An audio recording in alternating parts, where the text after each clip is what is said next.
IDPS c'est vivre. Parti au pouvoir vivre. Fatibé. Mkontombolobe. Awa nayebi ke tozali na tata mokonzi moko oyo tobengi na kombo ya Fatibé. Est-ce que baza mibale azaka kamo tobetele d'abord maboko makasi. Combattants et combattantes nazali na ebele ya koloba lelo te parce que présent historien asi apanzi makambo ebele awa naye awa to éclairer opinion na likambo oyo euti koleka mukolo ya lelo po bato ebele bazo mituna. Et pourquoi Tomoni Jean-Marc Kabunda démissionnaire. IDPS c'est vivre. Matissa Mungongo na yo. IDPS c'est vivre. Mwana mama. Mamou maso. Maso bele. Combattants et combattantes. Bino bozali ba grand politicien. Vous sous-estimez ceux qui bozali ba politicien Mickey, bozali ba grand politicien. Au moment où je vous parle, ba ennemi baza ebele. Ba ennemi wana ba komo brandi na ba réseaux sociaux na makama lukuta que Jean-Marc Kabunda démissionné. Mais nzoka ezali lukuta. Mwana mama. Jean-Marc Kabunda a démissionné de Ezali Lukuta. Ce qui va l'homme que Kabunda a démissionné. Est-ce que Kabunda a démissionné dans les réseaux sociaux? Et comme dans Facebook, Kabunda a démissionné. Azali premier vice-président de l'Assemblée nationale. Ce qui Kabunda a démissionné. À cause de l'émission, il n'y a pas de boss dans l'Assemblée nationale. Pour grandir, Kabunda a démissionné. Pour votre information, Batouana Basali Forte sur terrain. Moutouya Liboso, Yako Djembela, na démission de Jean-Marc Kabunda. Et Sali, conseiller, il y a M. Moïse Katumbi. Pour que Batouana Bazan a souci à déstabiliser notre parti. Tant qu'on va brandir Makamuna Bango et Lukuta dans les réseaux sociaux, Batelemi va féliciter directement Makamuna Lukuta wana, de féliciter Jean-Marc Kabunda Kaboun, d'engager dessus à Malam à démissionner. IDPS c'est vivre. Viva. Le lot, Jean-Marc Kabunda Kaboun. Azali premier vice-président de l'Assemblée nationale, c'est compte tenu il y a force naïe au sein de l'IDPS. Ce qui est là Kabunda dans l'Assemblée nationale, c'est parce que par combattant il y a l'IDPS, parce que ma casse a son peu poste dans l'Assemblée nationale. Et ça n'est pas répartition de poste. Le col de Moïse Katumbi. Moïse Katumbi a qui pose son aïe, il y a un questeur dans l'Assemblée nationale. Aïe qui a délégué Moutunaïe. Dans l'Assemblée nationale. A délégué Moutunaïe. Dans le Sénat, Baatu Lukwebo a su poste. Tant que Azali allié à l'Union sacrée. IDPS Azali na kati ya Union sacrée. Nde mwani basali ba répartition ya ba poste nyonso wana. Soki lelo Jean-Marc Kabunda longo na Union sacrée. Directement na batu nyonso ya IDPS ba longo na Union sacrée. Mais c'est faux et archi faux. Makambu ya démission ezali makambu ya lukuru. Ya lukuta. Combattant na zo ebisa yo. Makambu ya famille Yakobenda na ezangaka te eza bote. Oui. Soki makambu ya famille Yakobenda na ezalaka. Mais un jour boyokani ezalaka kaka. Mais sikoyo Batu wana bakomo linga kojembela ya kobrani bamona lokola likamwana esali munene. Pour votre information, le lot na ba 2h du matin. Jean-Marc Kaboun bakuta na Fatibe. Mwana mame, mwana mama. Parce que mukolo ya lelo Mbosso lui-même en perd Jean-Marc Kaboun da Kaboun. Bakutana ki mbunzu na mbunzu. Parce que tomoni batu yangambo kuna bakomotala bazotalela biso eza ndenge nini biso tozali na musunya na maboko nazo senga epai ya bakonzi na biso bakoka kotia mai na mvinyo eza bote batia mai na mvinyo na bango bayebeke bazali na musunya na maboko. Tango tozali na musunya na maboko jamais tokoki komita na barankine na ba dispute ezanga tina parce que batu oyo bazali zinga baza na kati ya kotala biso na musunya oyo soki tomesali erreur musunya wana ekwei bakozala bato ya liboso ya kolokota musunya wana ida pese vivre wana na lobeli yango na lisese oyo aza na mato ya koyoka asa nini ayoka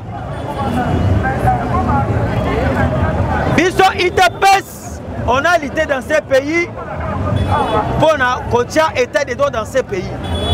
Mais le mal, oh yon a zomona, namoni batumususu bakomi faire justice bango moko.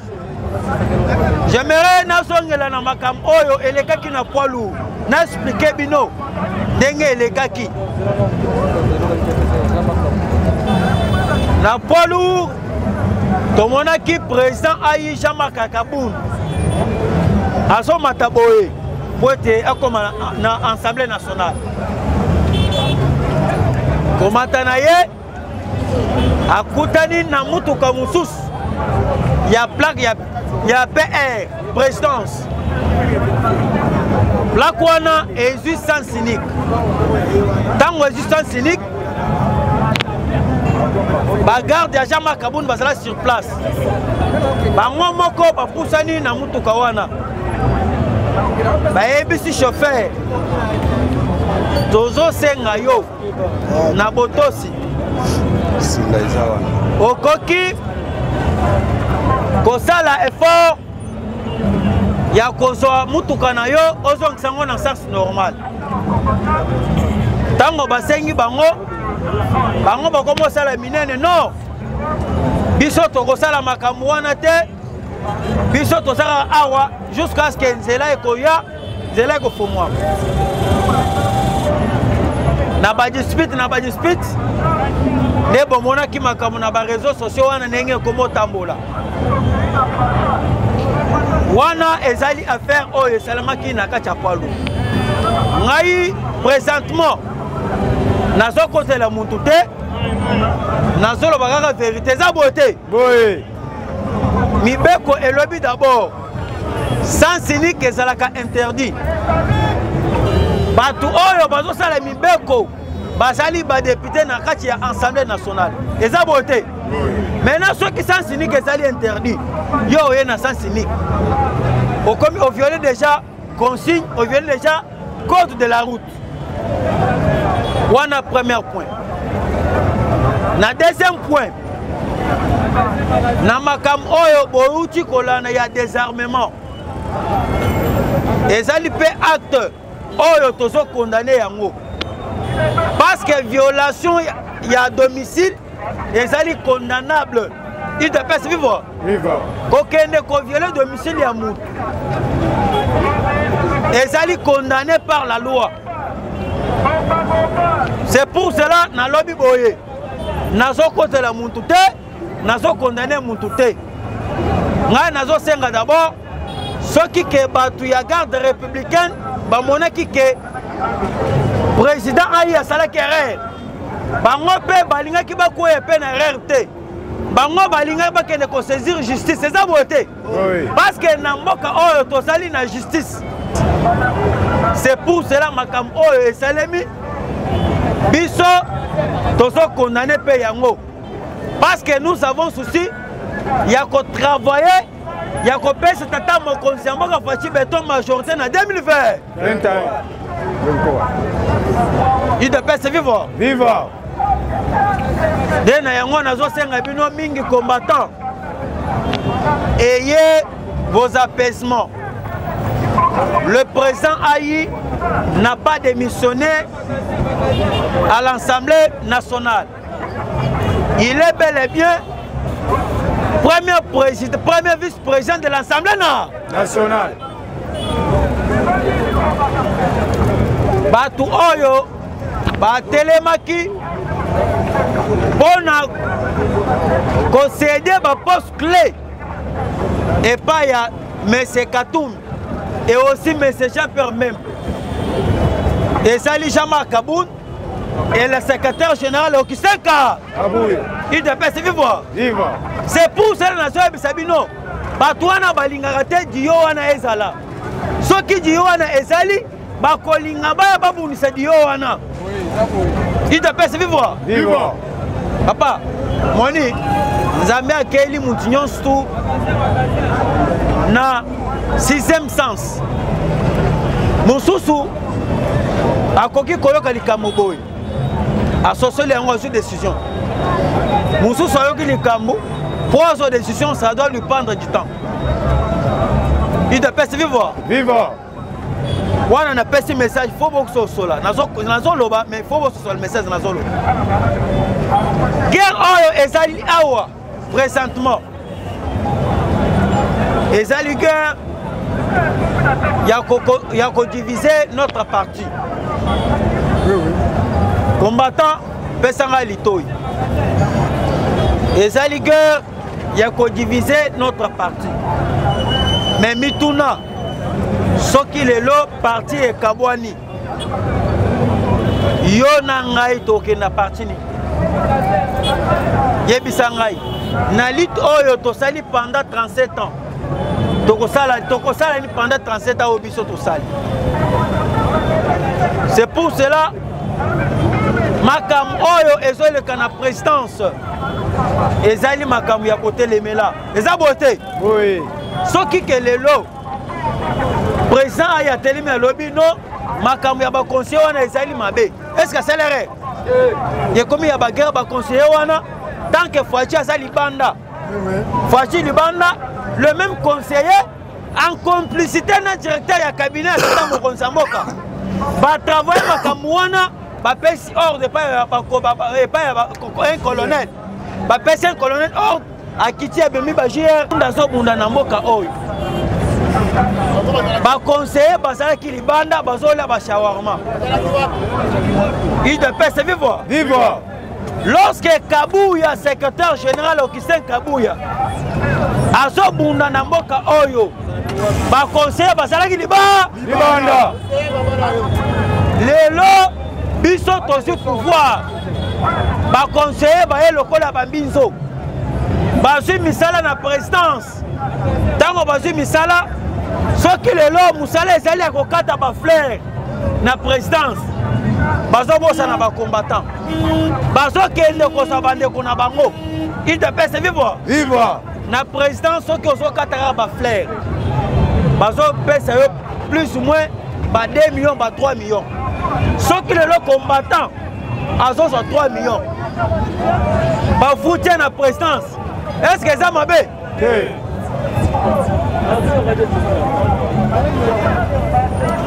Il de paix c'est vivre. Vivre. L'autre souci majeur, Ezali, va conseiller, va commencer là, tout et tout, pour être déstabiliser notre parti. De quelle façon? Ceux qui font à sali premier mandat, à sali deuxième mandat, il fallait maintenant nous contombolo. Azonga Nasima Atala na parti Aluka candidat oya kozala président en 2028. Il te peut se vivre. Vivre. Maintenant, ba conseiller on a basé na vision. Batali ce qui est là ITP c'est sali na makas sur terrain. Ce qui est là ITP et so vivre. moyen biso to bimisa dauphin na biso na compte ya ba conseiller ya poto et kozala te parce qu'il te pesa ça na makasi ya mutu ezani to sala tout et tout to diviser il te pèse pour 2023 to bimisa dauphin na biso nde complot na bango tandis que Kaboun alobaki biso il te pèse toujours conserver pouvoir jusqu'à mokolo Jésus salini sikoyo bango bamoni soloka wana etouché ne bango nde omoni bakomensa la tout et tout ya kodiviser. Imaginez-vous et comme il a plan ya ke baposte réparti en baposte Fouadji azalaka tout le temps en baconseiller Jean-Marc Kaboun a s'occupé mingi na makambo ya Assemblée nationale. Le secrétaire général a s'occupé na makambo ya parti. Mais ba conseil ce qui est là, ba conseil ba kena ba d'alliance. Lelo secrétaire général kena ba d'alliance. A kena ba d'alliance c'est pas tata mokonzambo ba combattant ba na misalate. Lelo ba conseil ba kena d'alliance. Anta bango mibale. Message est comme liboso. Mais ça c'est pas conseiller. C'est parce que ba conseiller bazali tous les jours pas tata mokonzambo. C'est pour ça na ba conseiller na bango et ko influencer tata mokonzambo. C'est pour cela ba tout oyo bazali censé ya ko éveiller bala musa tata mokonzambo bazali ba combattre ya IDPS. Pour votre information, ba conseiller mususu bakendaki awa na Mbushimai balobaki nini non makambo ya détournement ya 14 millions ezali makambo ya lukuta ezala directeur général ya FPI alekaki na ba média azo de mentir mais gouverneur intérimaire ya Kasai oriental Yepé aye abimisi ba vérité. Gouverneur intérimaire à lobby makam oyo ba conseiller wana basolo bezali makam ya lukuta. Ba conseiller wana mbongo esebi maki déjà kala. Bango bayaki awa bayaki po basala misala. Mais je suis surpris ya koyoka ke ba conseiller wana baye bazaki mbongo te. Soka mbongo esebi maki déjà kala. D'accord, FPI. Combattant. Dans le biboy. On moni pouvoir na biso. Ezali pouvoir au complété. Nous avons un pouvoir semi-présidentiel. Il doit pas se vivre. Vivre. Nous avons un pouvoir semi-présidentiel. Fouadji azali na 50% na ye tant que président de la République. Assemblée nationale ezali pe na pouvoir na ye parce que président son nommé président Assemblée nationale. Président Assemblée nationale bazo pona ye pas ya député dans Assemblée nationale. C'est ce que je dis, nous avons un pouvoir semi-présidentiel. Et à part ça, na pouvoir tozali na semi-présidentiel. Président Assemblée nationale, est-ce que ça moutou ya IDPS? Président combattant répond en rail. Président de l'Assemblée nationale, Azam Moutouali Depes. Président du Sénat, Azam Moutouali Depes. Est-ce que le Premier ministre Azam Moutouali Depes? Alors, tout ça dans la présidence. Mais n'est-ce pas tout ça dans la présidence? L'Assemblée nationale, les gars, il n'y a pas un boss, Azali allié. Il y a une union sacrée. Sénat, et quand il n'y a pas un boss, Azali allié, il y a une union sacrée. Primature et qu'il n'y a pas allié, il y a une union sacrée. Maintenant, il bazali censé à la Moussala. Il y a aider le chef de l'État, ils allaient conseiller bazali na kati ya cabinet Fouadji Béton. Et ça beauté. Oui. Parce que na kati ya présidence, tous allons na conseiller na ba département nyonso. Maintenant ba conseiller wana bangone bazali censé il y a accompagner l'action de Tata Mokonzambo. Ce qui bango bazo sala te. bazolinga échec ou bien réussite à Tata Mokonzi ya Mboka. C'est la ministre aussi. C'est tandis que Tata Mokonzi ya Mboka bakovote ye na 2023 soki programme na ye ezali na exécution eza bote. Oui. Soki lelo pa fachi alobi ba projet na ngai ya Chilechelu na projet na ngai ya 03 ya Kinshasa apesi yango peuple congolais. Soki projet wana esalemi na 2023 peuple apesi confiance to apesi été. Mais soki projet wana na 2023 projet wana esalemi te confiance aux autres ekozala te. C'est pour cela combattants et combattantes nous sommes censés ya ko travailler ya ko aider Tata Mokonzi ya Mboka pour être ba conseiller wana balonga na cabinet na il de paix vivre tala na lelo ndenge makambo esali nago babengani ba Rwandais nago lelo musala ezo sala na ba frontière on a trouvé les Rwandais sans document na Goma. Imaginez-vous mboka ndenge toza na ngo RDC muntu azoya azokota na kiyungulu sans que ayeba ke azali na mboka ya bapaya. En plus azokota sans document. Au moment où je vous parle, gouverneur militaire ya Goma a telemi a insisté alobi oyo nyonso azali na mabele ya Congo aza na documenté il fallait zonga na mboka na ba babenga balongoli bango calmement babimisi ba Rwandais wana bazongi na mboka na bango to bete d'abord Tata Mokonzi ya Mboka maboko makasi.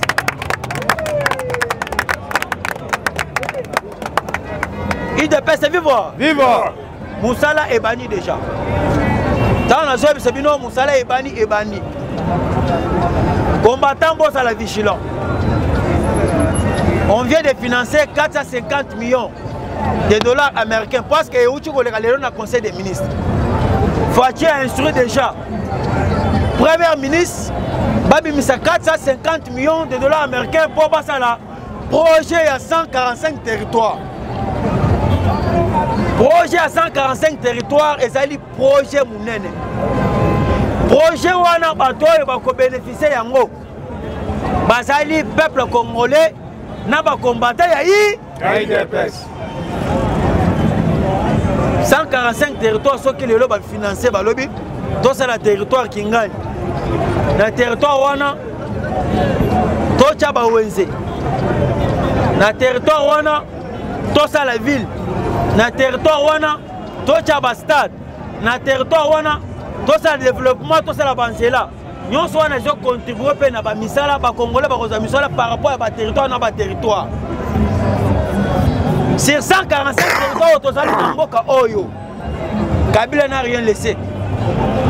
Bourgmestre bazo fute mbongo te. Est-ce que bino boyebi salaire bourgmestre? Salaire bourgmestre ça na salaire te. Ce que mutu bazo futa yete. Pour ayiba et que ça la facile. Yango omoni depuis que Tata Mokonzi ya Mboka na pouvoir. Ba bourgmestre oyo nyonso batika epa ya Kabila.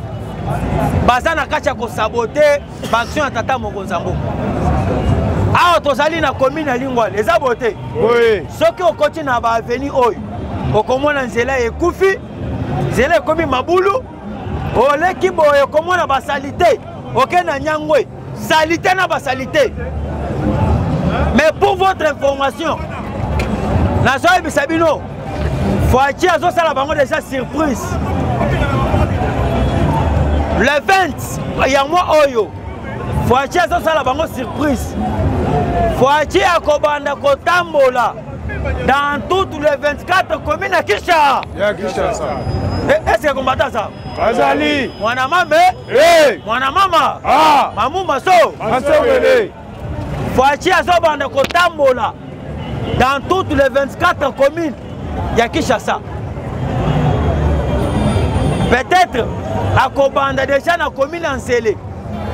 akei na commune Nsele a visité yango asali pe du school alongwe kuna akei na commune mususu peut-être ya Masina akobanda kotambola parce que amoni ke babourgmestre ebele na nu commune oyo ya Gombe ezali commune moko ezali lié na esika tata mokonzi moko azofana ezala pe na commune ya Ngaliema soko tamboli na commune ya Gombe okomona salité na salité muntu wana azali muntu oyo ya régime passé batika et jusqu'à maintenant basaka wana. C'est pour ça que nous avons pas tata mokonzi mboka a songé na likambo wana alongola babourgmestre wana bazo aider atana eloko moko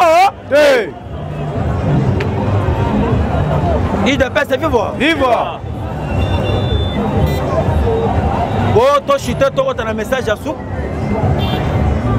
mokolo ya lobby tous les 3 membres il y a opposition Baouti qu'on prêtait serment devant la Cour constitutionnelle. Tant qu'on va prêter serment, c'est pour vous dire que dans 2023, l'élection est allée. Moutoumoko a prêté serment à Zali Moutou Yalamuka. Adolphe Moussouto a tindi Moutounaye, na Seni. Agé Matebo a Zali Moutou FCC. Aouti na FCC. Bato FCC Bazali Mibale. Moutou Alamuka azali moko. Déjà bureau nyonso ya ba membre ya bureau ya Seni est comme déjà complet. Il de paix vivre. Vivre. Ndenge bureau ya membre ya ba Seni est comme complet. Ça montre que 2023 élection ezali. Na 2023 élection ezali. Voilà na bakamwa bato almo bakomo linga komema bino. Lukuta élection et consalate dialogue et consalate. Dialogue et saté, je vous informe. Pas question ya dialogue. Bango ba komo linga dialogue. Et ya na mboka oy. Ce que dialogue eye, malamoko Kabila ye, bakatumi baye, bambemba baye, batoso na baye sur même table, to fondi to dialogue, to sali ba partage à ba poste. Tandis que dialogue ce qui eye Muntu oyo à cause de la première ministre à cause de la opposition. C'est pour ça que je vais vous dire que c'est clair. Pas question de dialogue.